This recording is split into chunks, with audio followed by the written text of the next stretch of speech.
हाय। ये वीडियो में हम बात करेंगे एक ऐसे टॉपिक पे जो स्क्लेरल लेंस को ट्रूली यूनिक बनाता है, जिसका नाम है the tear reservoir. Very naturally आप ये सोच रहे होंगे कि ये क्या होता है। मैं आपको बताता हूँ वेरी सिंपल वर्ड्स। जब भी हम लेंस पहनते हैं स्क्लेरल लेंस, तब लेंस और कॉर्निया के बीच में एक फ्लूइड की लेयर बनती है और वो फ्लूइड होता है सलाइन।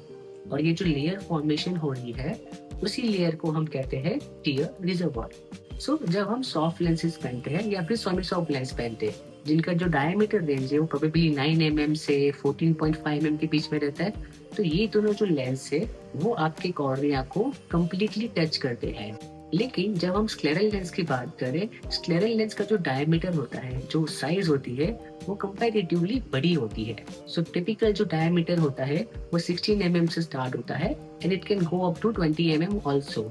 जब हम ये डायमेट्रिकल लेंस आंखों में इंसर्ट करेंगे तो नेचुरली ये हमारे ब्लैक पोर्शन जो कॉर्निया है उसको टच नहीं करेगा, बल्कि जो हमारा व्हाइट पोर्शन है जिसको हम स्क्लेरा कहते हैं उसी को टच करेगा। तभी हम इसको स्क्लेरल लेंस कहते हैं।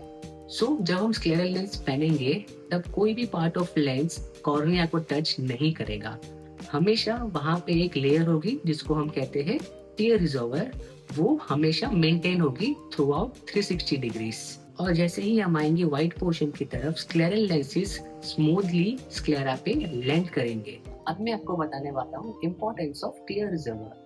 पहला और सबसे इम्पोर्टेंट कि यहाँ पे आपको जो कंफर्ट मिलेगी वो बहुत ज्यादा मिलेगी, बिकॉज यहाँ पे लेंस आपके कॉर्निया को टच ही नहीं कर रहा। एंड जब कोई पेशेंट को ड्राइनेस होती है जहाँ पे आपकी आंखें नेचुरली टीयर्स कम प्रोड्यूस कर रही है, वो केसेस में ये एज अ थेराप्यूटिक पर्पस भी काम आते हैं। सेकेंड, सपोज मान लो कोई पेशेंट को केरेटोकोनस है या फिर पोस्ट बेसिक एक्टेशिया है, वो सब केस में ना क्रॉस नंबर बहुत ज्यादा होते हैं और वो क्रॉस नंबर हम चश्मे की हेल्प से करेक्ट नहीं कर सकते। तो जब भी हम स्क्लेरल लेंस को इंसर्ट करते हैं, उसको पहनाते हैं पेशेंट को, तो वो जो टीयर रिजर्वॉयर की लेयर बन रही है वो लेयर आपकी जो कॉर्निया में क्रॉस नंबर है उसको न्यूट्रलाइज करती है, जिसकी मदद से आपको क्लियर विजन मिलता है जो एक स्पेक्टेकल आपको कभी नहीं दे पाएगा। और आखिर में हम टीयर रिजर्वॉयर को क्लिनिकली दो मेथड से मेजर कर सकते हैं। फर्स्ट वन, जो हम स्लिट लैम्प एग्जामिनेशन करते हैं, वो मशीन की हेल्प से हम ये जो टीयर रिजर्वॉयर फॉर्म हो रहा है उसकी जो थिकनेस है जो यूजुअली 200 to 300 माइक्रोन रहती है उसको हम एस्टिमेट कर सकते हैं। और सेकंड मेथड है जिसमें हम anterior segment OCT test perform करते हैं और इससे हमें जो वैल्यू मिलती है ऑफ टीयर रिजर्वॉयर वो काफी एक्यूरेट एंड प्रिसाइज होती है। और ये वैल्यू काफी इंपॉर्टेंट होती है जब भी हम स्क्लेरल लेंस को डिजाइन करते हैं।